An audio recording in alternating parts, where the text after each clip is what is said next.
everyone, welcome back for another AP Psychology Flip lesson. Today's lesson is all about defense mechanisms. These are things that you do to help protect yourself from the world around you. So maybe it's bad news, maybe it's a situation you don't know what to deal with, maybe it's a compliment that you don't know how to receive.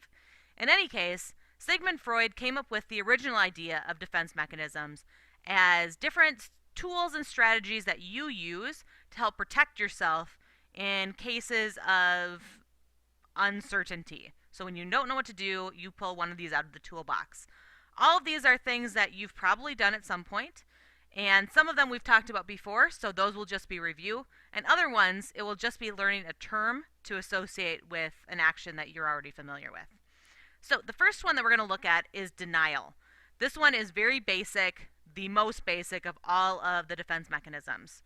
With denial, you're just basically refusing to believe that whatever you heard exists, or whatever happened at all. So protecting oneself from an unpleasant reality by refusing to perceive it. This is very common in cases of death of a loved one, where you hear that your grandmother died and you just keep on moving on like nothing ever happened. Or maybe you fail the test and you just pretend like that never happened. You don't think about it and it didn't happen at all. There's kind of a fine line between denial and repression, which is our next defense mechanism. Repression is one that we've talked about before, and this is where you're unconsciously preventing painful or dangerous thoughts from entering awareness. With repression, your mind is making a decision for you that says, I cannot remember this. Repression oftentimes gets used as an example in cases of child abuse or things like that, where it's just too painful for you to remember, trauma during childhood, where you are just forgetting it. It's not that you deny that it happens, although sometimes you might as well, but with this, it's painful, it's dangerous, you can't even pull it out of your awareness, it's underneath the surface of your consciousness, and it's just too painful for you to actually pull out, so you're not aware that it exists at all. Another defense mechanism that you probably have used before or seen before is displacement. If any of you work retail, I can almost guarantee that you have been the unfortunate recipient of displacement, which is where you substitute a different target for impulses when the original would be dangerous or unacceptable. So here's a scenario. You have someone that is at work and maybe they've gotten bad news from their boss. Maybe they're overworked. Maybe it's just not the place that they want to be. They're not fulfilled in their job. And then they go visit you at your store. Maybe you work at the apple orchard. Maybe you work at a grocery store. Maybe you work at a retail clothing store. And you're just the humble cashier or putting away things or just working on the floor. And they come to you and they just chew you out. They have displaced their anger. They've substituted you as the target of their aggression instead of their boss or their spouse or whoever they're actually mad at. They can't actually duke it out with that person in the way they want to. So they chew out somebody else instead. This might also be the case, like with the picture on the left-hand side, where you're angry with something at school and you take it out on your little sibling. Poor kid there. That's another example of displacement, where you're substituting the target and putting it onto someone that's more vulnerable instead of the actual person that's causing you grief. Another defense mechanism is projection. This one happens all the time, but it's more subtle. So a projection screen takes something, an image, and puts it onto something else. So in the classroom, we have the projection screen that puts it onto the smartboard.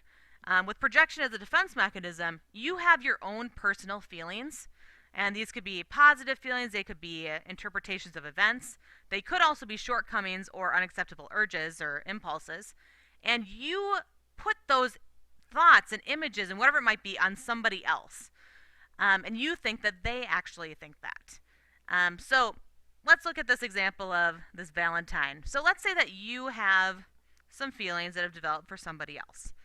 And you think about them all the time. This is like major 5th grade type crush. And all of a sudden, it's Valentine's Day. And they give Valentines to everybody.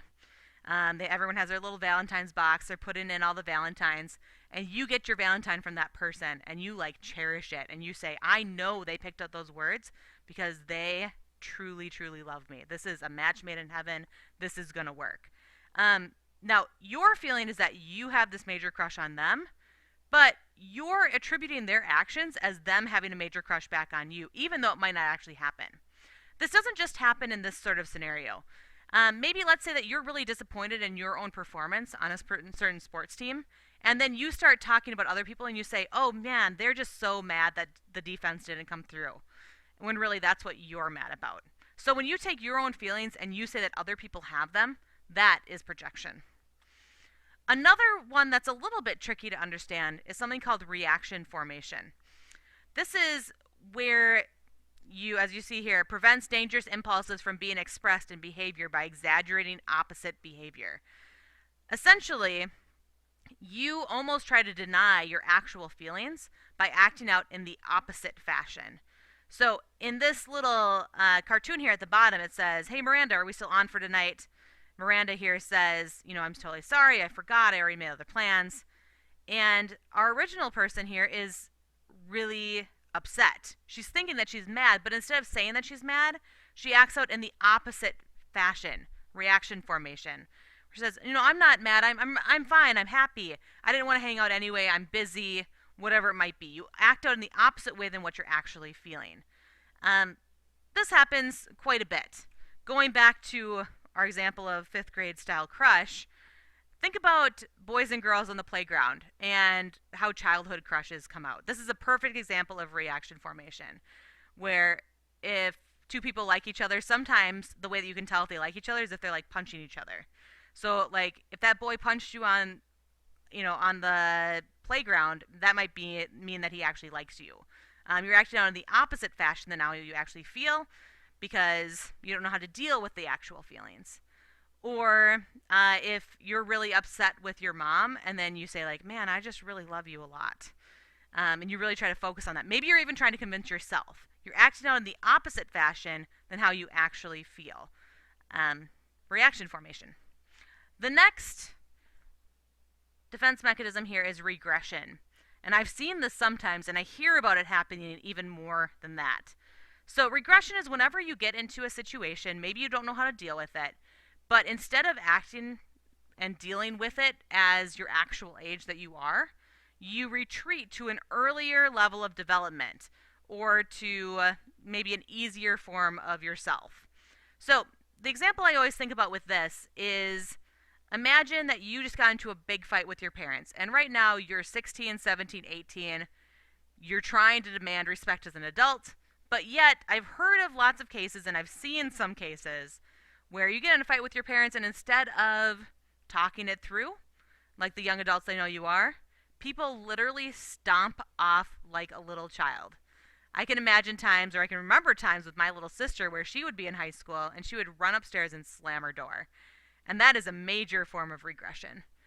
Or maybe it's when you go visit friends from childhood and all of a sudden you act like you're 10 again.